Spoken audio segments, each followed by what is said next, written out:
أعوذ بالله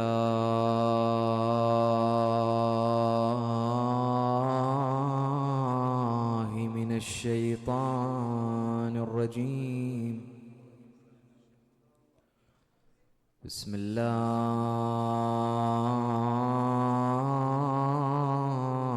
الرحمن الرحيم.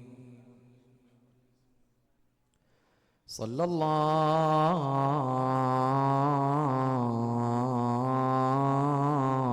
وسلم عليك يا رسول الله، وعلى آلك المظلومين المضطهدين. لعن الله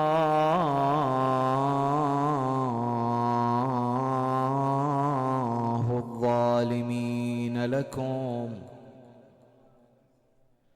الغاصبين لحقكم سادتي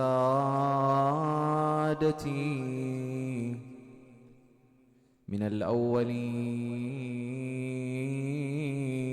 والآخرين إلى قيام يوم الدين، إلى ما التواني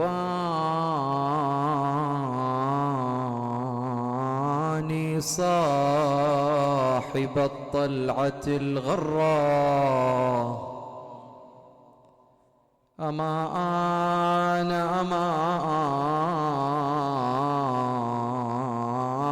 لك من أعدائك أن تطلب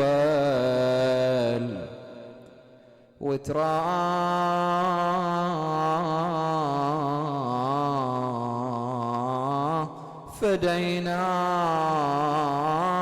لما غضيت عما جرى على بني المصطفى منهم، وقد صدع صخرا تغضي وتنسى أمك الطهر فاطمة. غدات عليها القوم قد هجموا جهرا تغضي، وشب النار في باب دارها. وقد أوسعوا في عصرها ضلعها كسرى تغضي، ومنها أسقطوا الطهر محسنا، وقعدوا علي المرتضى بعلها قسرا. بعد هذا البيت هواية يليم سامحني يا فرج الله، قال تغضي والصوت العبد والشحمة نهى، ومن لطمة الطاغي غدت عينها حمراء. يا ابو صالح غيابك طال، بسك عاد من الغياب، ترى للحين تنتظرك ام حسين خلف الباب. تقدر تسمع الزهراء تصرخ والدمع نثار، يا ولدي جيب لي ساتر ترى ما ضل علي أخمه، ومن صدري المتهشم يا ولدي شيل هالمس، ومحسن بالعجل شيله يا ابو صالح عن الأعتى. ويلي ويلي جاني وما اختي اختشى من الله ولطمني، والله لطمني وبرجله يا ابو صالح رفسني، ومن رفسته للقاه ذبني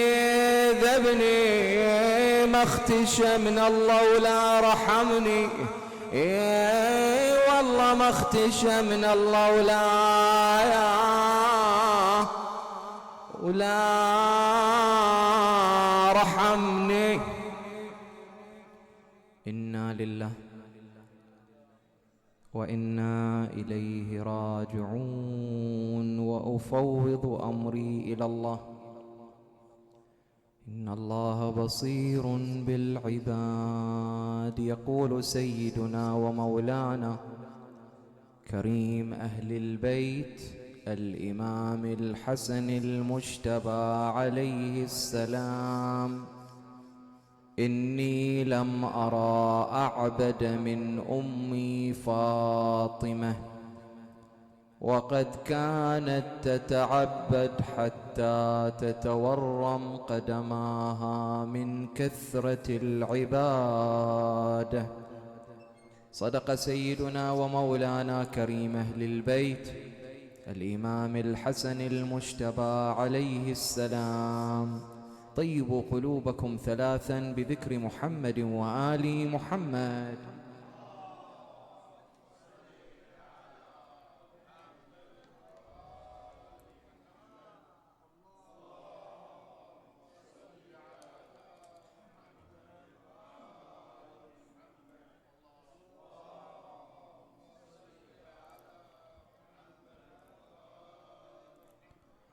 حديثنا في هذه الليلة تحت عنوان صور مشرقة عن أخلاق سيدتنا ومولاتنا الزهراء عليه السلام. وقبل الشروع في ذلك لا بأس بالتطرق إلى مقدمة عامة في الأخلاق. المقدمة الأولى في تعريف الأخلاق، والمقدمة الثانية في فوائد الأخلاق، والمقدمة الثالثة في كيفية الحصول على الأخلاق. نجي إلى المقدمة الأولى، تعريف الأخلاق.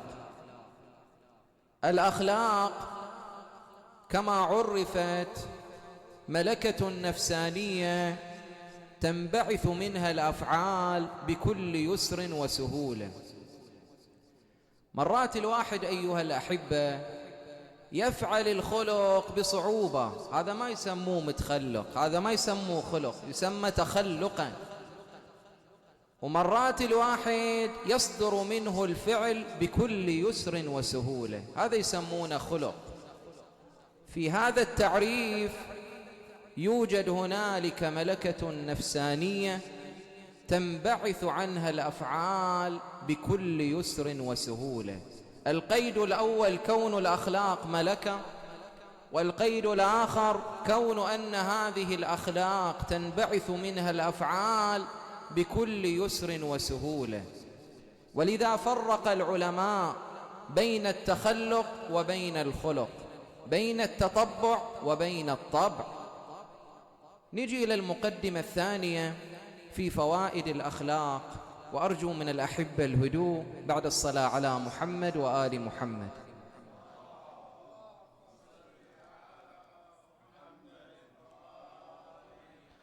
المقدمة الثانية في فوائد الأخلاق. عندما نرجع إلى روايات أهل البيت عليهم السلام نجد أن للأخلاق فوائد دنيوية وفوائد أخروية. ولذا ورد في الرواية عن النبي صلى الله عليه وآله وسلم يقول: حسن الخلق ذهب بخير الدنيا والآخرة. يعني اللي يحظى على الأخلاق الحسنة فقد فاز بالدنيا وفاز بالآخرة. الأخلاق لها فوائد في الدنيا ولها فوائد في الآخرة. من فوائدها في الدنيا يقول إمامنا الصادق عليه السلام: لا عيش أهنأ من حسن الخلق. تريد تعيش السعادة، عليك بحسن الخلق. عندما نزور الإمام الحسين عليه السلام بماذا نزوره؟ نزوره بهذه العبارة: عشت سعيدا. بماذا عاش الإمام الحسين سعيدا؟ هل بالثروة التي كان يملكها؟ لا، عاش سعيدا بأخلاقه العالية وأخلاقه الرفيعة. ورد في الرواية عن أمير المؤمنين علي بن أبي طالب عليه السلام يسأل: من أدوم الناس غما؟ فقال: أسوأهم خلقا. هذا اللي يعيش دائما الحزن، دائما الغم، دائما الهم والنكد، هؤلاء هم الذين يمتلكون السوء في الأخلاق. ورد في الرواية عن أمير المؤمنين علي بن أبي طالب عليه السلام: من ساء خلقه عذب نفسه. أول ما يشرع الإنسان السيء الخلق يشرع بنفسه أولا، ثم يبدأ بالعذاب لغيره. هذه الفوائد مرتبطة بعالم الدنيا. أما فوائد المرتبطة بعالم الآخرة فيقول نبينا الأعظم صلى الله عليه وآله: إن الرجل يدرك بحسن خلقه الصائم القائم، يعني الصائم في نهاره القائم في ليله. ثم تقول الرواية: وإنه ليكتب جبارا وما عنده إلا أهله. يسجل اسمه في دفتر الطواغيت، في دفتر الظلمة، وما عنده غير أهله، غير زوجته المسكينة التي في البيت. لماذا؟ كل ذلك بسبب سوء الخلق. ورد في الرواية عن النبي صلى الله عليه وآله: ما من شيء أثقل في الميزان من خلق حسن. هذا فيما يرتبط بالمقدمة الثانية في فوائد الأخلاق.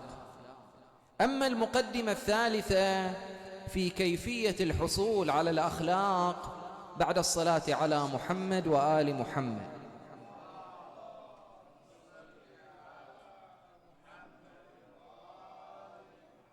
كيف نحصل على الأخلاق؟ هنا عندنا طريقين ينبغي الالتفات إليهما لمن يريد أن يكتسب الأخلاق. الطريق الأول مطالعة الكتب الأخلاقية، والطريق الآخر معاشرة الشخصيات الأخلاقية. أما بالنسبة إلى الطريق الأول مطالعة الكتب الأخلاقية، المؤمن يحاول يخصص له فرد وقت ولو ربع ساعة يوميا يقرأ الكتب المتعلقة بعلم الأخلاق. شيئا فشيئا سيجد من نفسه أنه يكتسب هذه الأخلاق. مثلا من الكتب التي تعد مصدرا معتمدا لدى العلماء والمحققين هو الكتاب المعروف بجامع السعادات للعلامة النراقي قدس الله نفسه الشريفة. طبعا هذا الكتاب من الكتب الضخمة جدا في علم الأخلاق، ولقد قام أحد العلماء وهو السيد الطباطبائي اليزدي باختصار هذا الكتاب وأسماه مختصر جامع السعادات. هذا الكتاب يعد من الكتب المهمة في علم الأخلاق. هذا الطريق الأول مطالعة الكتب الأخلاقية. وأما الطريق الآخر فهو طريق معاشرة الشخصيات الأخلاقية، سواء المعاصرة أو غير المعاصرة. مرات الواحد يقول أنا ما أتأثر بقراءة الكتب، هنا ينتقل إلى الطريق الآخر، أن يعاشر الشخصيات الأخلاقية.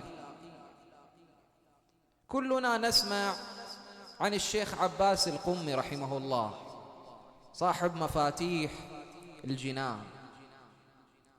الشيخ عباس يذكرون في سيرته أنه كان لا يترك صلاة الليل أبدا، مهما تجري عليه من الظروف، حار بارد، كان دائما يصلي صلاة الليل. مرة من المرات يجلس الشيخ عباس من نومه وقد فاتته صلاة الليل. يذكرون أنه قام وبكى بكاء شديدا. جو لعائلته قالوا له: ما الذي حل بك؟ صارت عليك مصيبة؟ نزلت عليك نازلة؟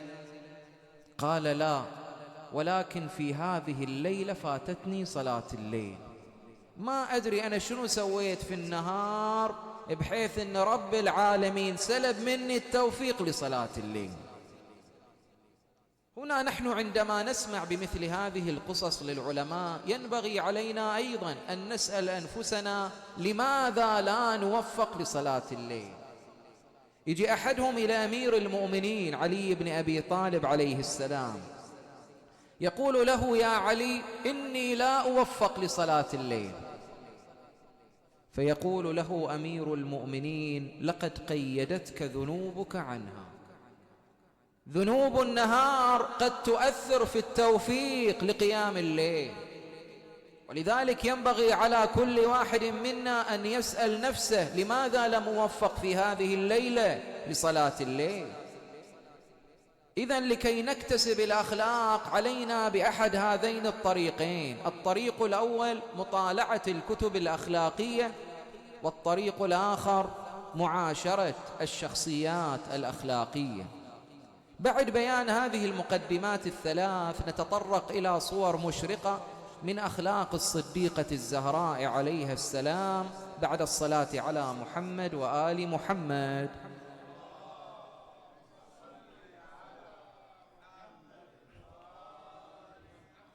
عندما نأتي إلى سيرة الزهراء نجد أنها عليها السلام لها عدة أبعاد.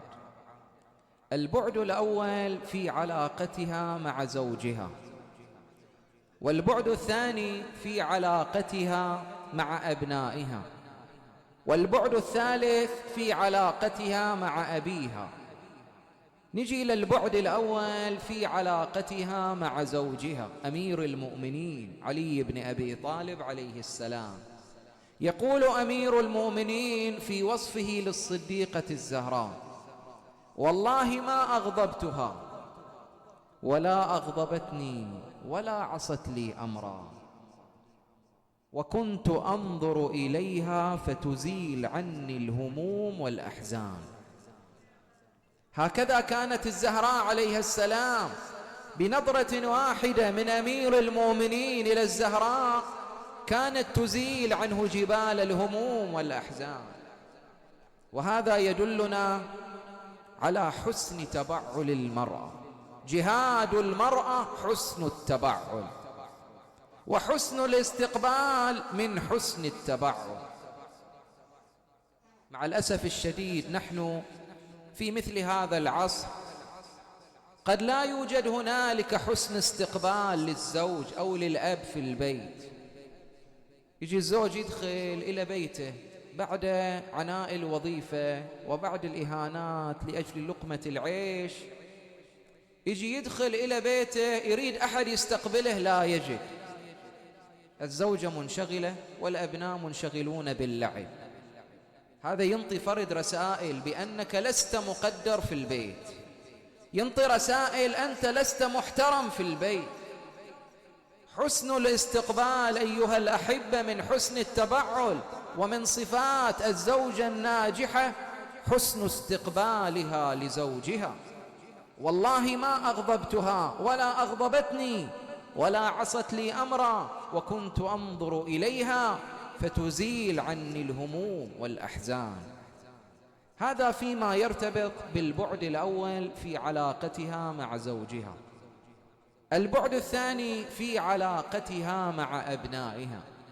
الزهراء كانت متميزة في تربيتها لأبنائها، جسدت أقوالها في أفعالها.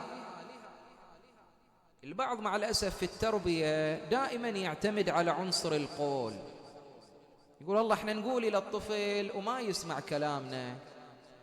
في الحقيقة والواقع تريد أن تؤثر على الأبناء فعليك التأثير من ناحية الفعل.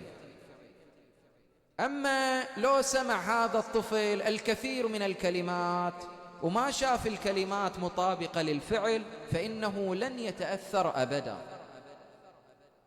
أحدهم مثلا يشرب دخان، يقول لولده يا ولدي ما أريدك تشرب دخان، يتأثر الولد؟ ما يتأثر.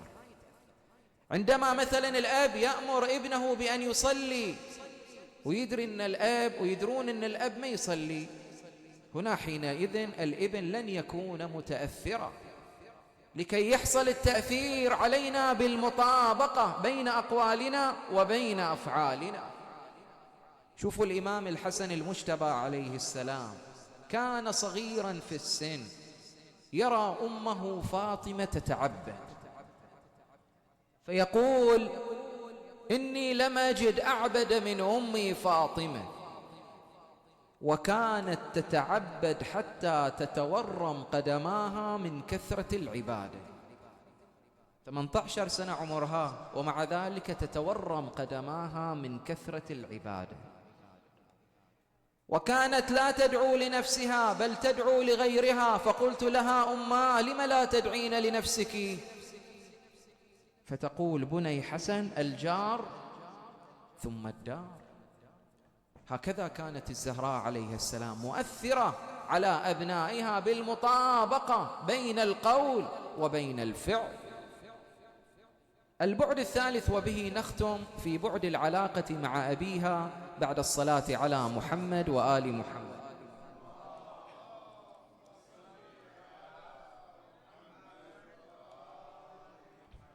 عندما نبحث عن بعد العلاقة بين الصديقة الزهراء عليها السلام وبين أبيها النبي صلى الله عليه وآله وسلم، نجد أنها هناك علاقة استثنائية، وهي علاقة البر والرعاية.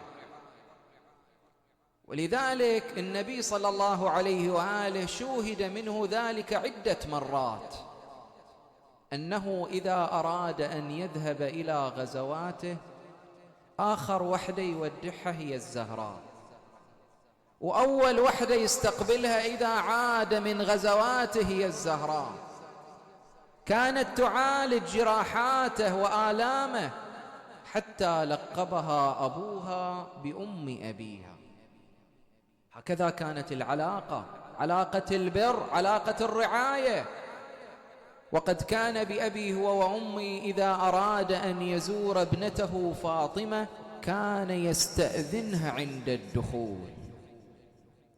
لذا هذه القضية تستثير حفيظة بعض الشعراء، فيقول أحدهم أيستأذن الأمين عليهم ويهجم الخؤون؟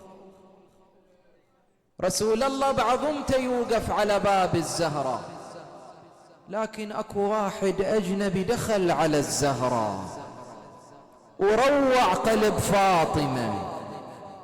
يقول اللعين استقبلتني بوجه أخشى بصري نور، فرفعت يدي ليتها شلت ولطمتها على وجهها.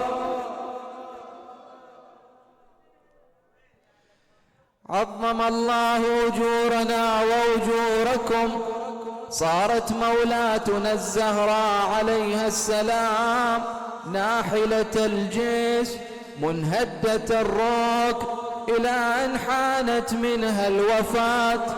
قالت لأسماء يا أسماء إني داخل إلى حجرتي فإذا أجبتك وإلا فاعلمي بأني راحل إلى أبي.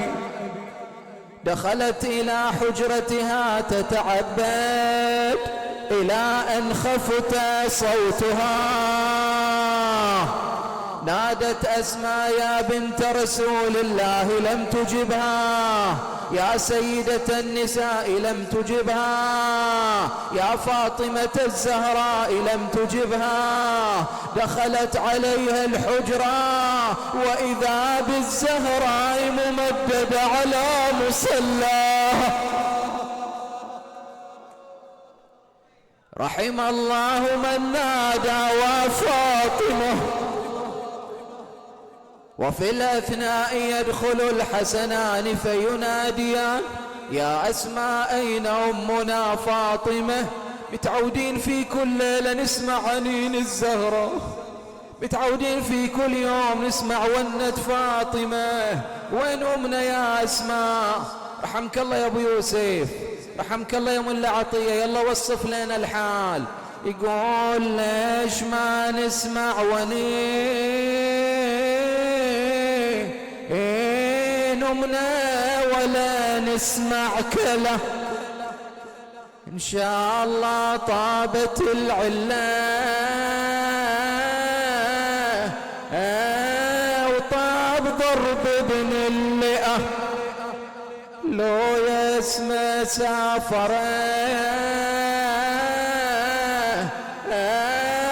وخلت نهيته. عظم الله أجورنا وأجوركم. دخل الحسن والحسين على فاطمة، الحسن ينادي أمه كلميني، الحسين ينادي أمه كلميني.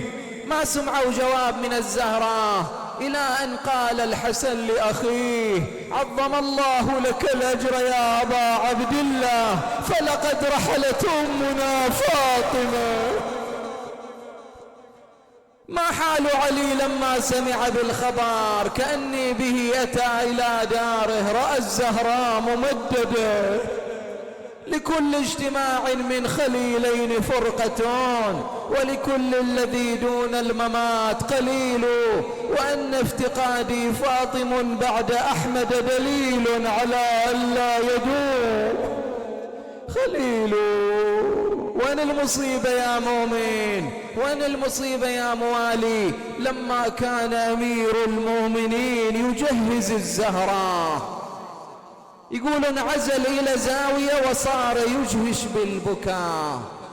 أتى إليه أحدهم قال لعلي أتأمروننا بالصبر وتجزعون؟ قال لا تلمني، إني لما كنت منشغلا بتغسيل فاطمة مرت يدي على ضلعين من أضلاعها مكسورة.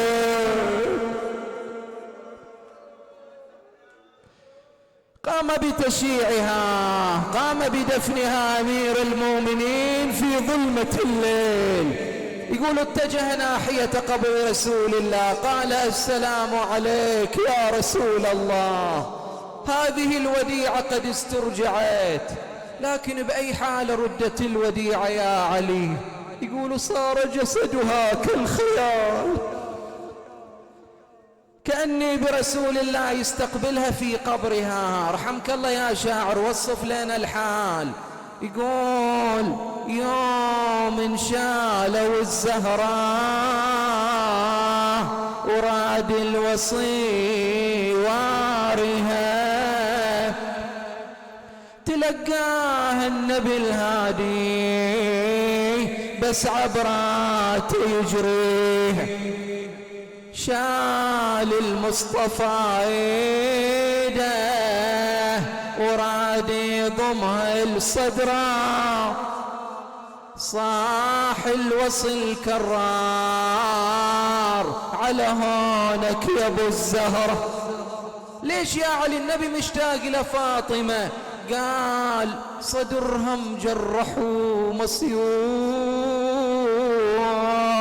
والأضلاع متكسرة، كسروها بصير الباب ما تدري يا والي. خديجة ويا النبي تسمع، صاحت يا نور العين، هو تفوق الخيال تريد تقبل وجنة أم حسين، لأنها تصيح يا طه خسفوا من الزهر العين، ملطومة على الخدين مدري شلون أداويه، بشيل انها الكفن عنها تقوم وخلني يا مختار، بشوف انها الدماء من وين لو يخبرني الكره. قالها العذر يا يما، هذه هذه ضربة المسمى دفنيها بظلامتها يا يمه ولا تجرديه. بعد فصل لنا يا علي ماذا جرى على الزهراء. يقول 300 عدو هجموا على الزهراء ياذوها، ذاك برجله يرفسها وذاك يشتم ابوها، وكل ما وقفت الدافع بوكز السيف عالمها صاحت يا كرار وديعة وما تحاميه. إلى ما التواني صاحب الطلعة الغرة. يا الله، اللهم صل على محمد وآل محمد. اللهم اقض حوائج سيدي ومولاي صاحب الزمان، حوائج جميع المؤمنين والمؤمنات، لا سيما الحاضرين منهم والمؤسسين. اللهم فك أسرانا، سلم مسافرينا، ارحم موتانا، شافي مرضانا، لا سيما المنظورين. غير سوء حالنا بحسن حالك يا كريم.